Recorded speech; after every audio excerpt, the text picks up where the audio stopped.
You know, so many remember the Alamo, but too few remember Goliad. This is Presidio la Bahia, the historic location of the Goliad Massacre, but a place that goes back much further than the Texas Revolution. Presidio is Spanish for fort, and while Mission Espiritu Santo was for outreach, Presidio la Bahia was for protection. The Presidio has had a number of important roles in both Spanish, Mexican, and Texan history, and during its time as part of Mexico, La Bahia was the birthplace of one of Mexico's greatest heroes, General Ignacio Zaragoza, the hero of Cinco de Mayo.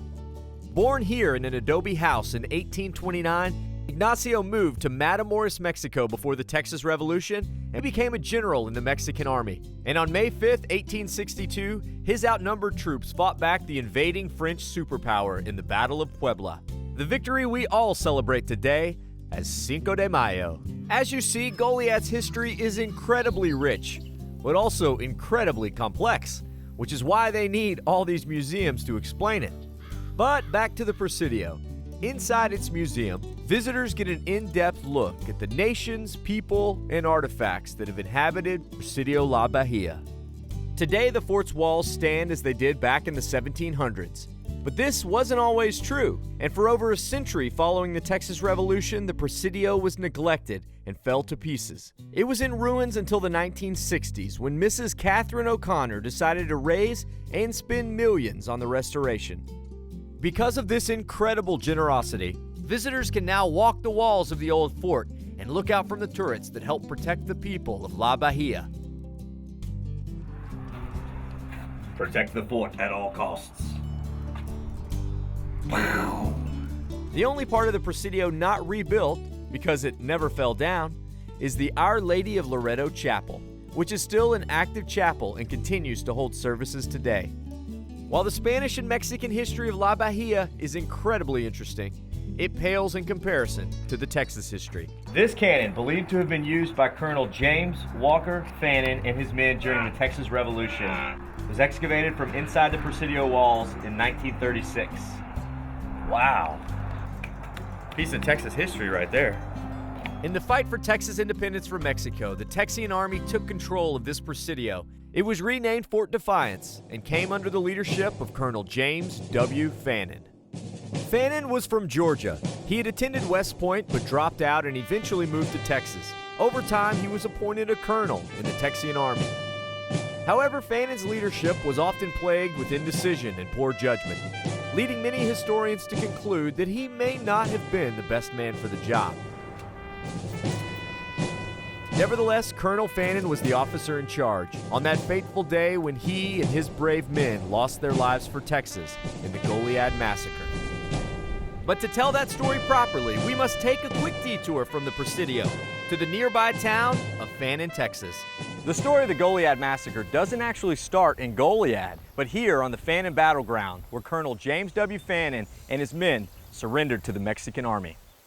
After the fall of the Alamo, Fannin and his men attempted to retreat from La Bahia to join Sam Houston. However, they showed no signs of haste as they made a leisurely retreat across the prairie. But General Urrea and his Mexican troops were in hot pursuit and eventually caught up with Fannin and his men here on this field.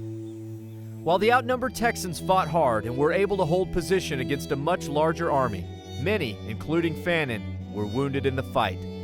The long, drawn-out skirmish ended in a Texian surrender. Fannin and his surviving men were marched back to Presidio la Bahia to await their fate. For a week, the men were held captive in this chapel, waiting patiently but confident that if they just waited longer, they would be released. General Urrea did ask Santa Anna that the men be granted clemency. However, after suffering huge losses at the Alamo, Santa Anna was in no mood for mercy and ordered that all prisoners be executed.